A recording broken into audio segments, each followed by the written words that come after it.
Il y a donc tout plein d'expressions qui, moi, m'ont fait, j'allais dire, lever l'oreille. C'est un peu ça. Des expressions qui m'ont agacé dans le langage des journalistes, dans le langage de mes copains, surtout les présentateurs, beaucoup les présentateurs de journaux. En même temps, des expressions qui permettent de parler de journalisme. Moi, quand j'étais journaliste au service politique, je n'ai cessé, par exemple, de voir des bras de fer partout. Bras de fer entre François Fillon et Jean-François Copé. Bras de fer entre Martine Aubry et Ségolène Royal. Bras de fer, alors on met n'importe qui, hein, ça marche toujours, le bras de fer fonctionne toujours. Dès qu'il y a une opposition quelconque, c'est un bras de fer. Entre Alain Juppé et Nadine Morano, enfin, tout passe. On met du bras de fer. Sur France Inter, j'ai même un copain qui nous a un jour expliqué un bras de fer qui risquait de faire tache d'huile.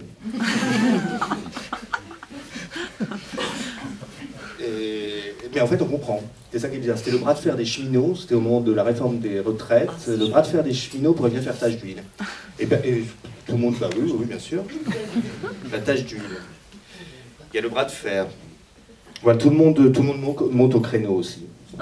Donc là, cette semaine, on peut faire pareil avec Copé. Copé est monté au créneau, Bois-Fillon aussi, ils sont tous bons. Et là, c'est Juppé qui monte au créneau.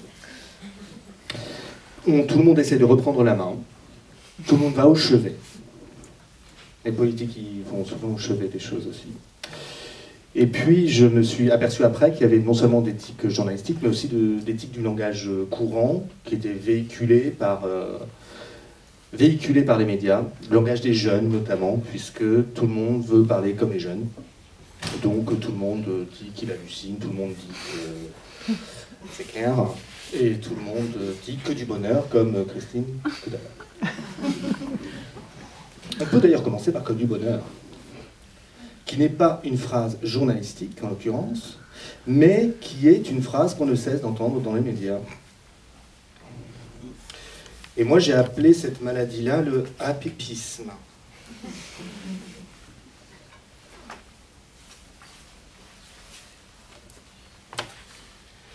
Le happypisme qui est donc l'affection se manifestant par l'usage répété de l'expression « que du bonheur ». C'est l'expression préférée des sportifs quand ils gagnent, les footballeurs notamment. Quand ils perdent, ils disent que l'arbitre les avait dans le nez, ou bien qu'ils avaient mal au ventre, ou bien qu'ils avaient mal au dos, ou bien qu'ils avaient mal au talon, mais quand ils gagnent maintenant, ils n'ont plus que cette phrase à la bouche, c'est que du bonheur. Et nous d'emblée, on s'interroge. D'abord, le mot choisi ne serait-il pas un peu exagéré? C'est quand même une chose importante, le bonheur. Au-dessus du bonheur, il n'y a pas grand-chose, à part peut-être l'extase ou la béatitude.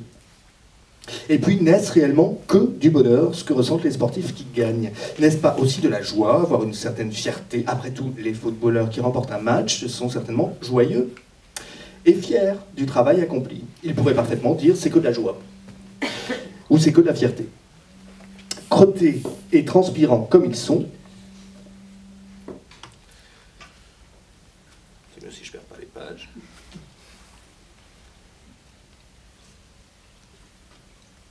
Il pourrait également confier qu'il ressent le besoin urgent d'aller prendre une douche. Mais il faut croire que ces mots-là, la joie, la fierté et la douche, n'ont pas la cote chez les sportifs qui, invariablement, dès lors qu'ils remportent une épreuve, se rabattent donc sur la formule « que du bonheur ».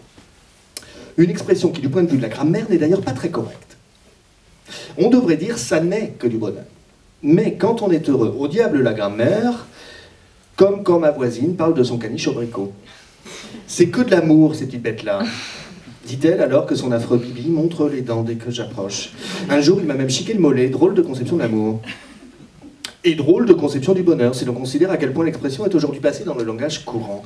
Tout le monde semble aujourd'hui atteint par le happypisme. Un comédien qui reçoit un César, c'est que du bonheur. Un robinet tout neuf pour l'été de la cuisine, que du bonheur. Idem pour l'anniversaire d'un pote ou pour le hachis parmentier de la cantine du boulot. Que du bonheur le hachis aujourd'hui.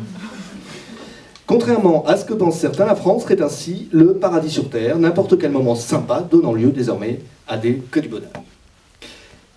Ce qui est, de toute évidence, une allusion sexuelle, m'a assuré sérieusement une amie très portée sur la psychanalyse. Quand on est petit, sur les manèges, on attrape la queue du Mickey. Ensuite, quand on est grand, on cherche la queue du bonheur.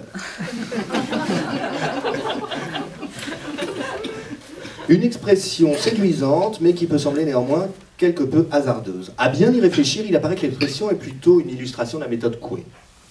Le bonheur n'étant jamais sûr et surtout jamais très durable, ceux qui lancent des que du bonheur à tout bout de champ le font vraisemblablement pour se persuader qu'ils sont effectivement heureux, alors qu'il s'agit souvent d'un bonheur illusoire. Comme celui que nous infligent certains animateurs à la télévision, les Nagui, les Arthur et autres Castaldi. À l'origine, elle vient d'eux, l'expression.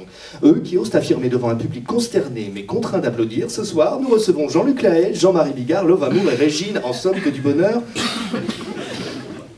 Entre nous, si c'est ça le bonheur, Love Amour et Régine, j'aime autant l'amour vache avec Bibi, le caniche abricot de ma bouche.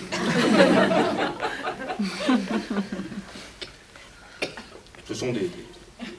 Voilà, c'est... Quelques commentaires sur une expression qui continue de me surprendre à chaque fois que je l'entends.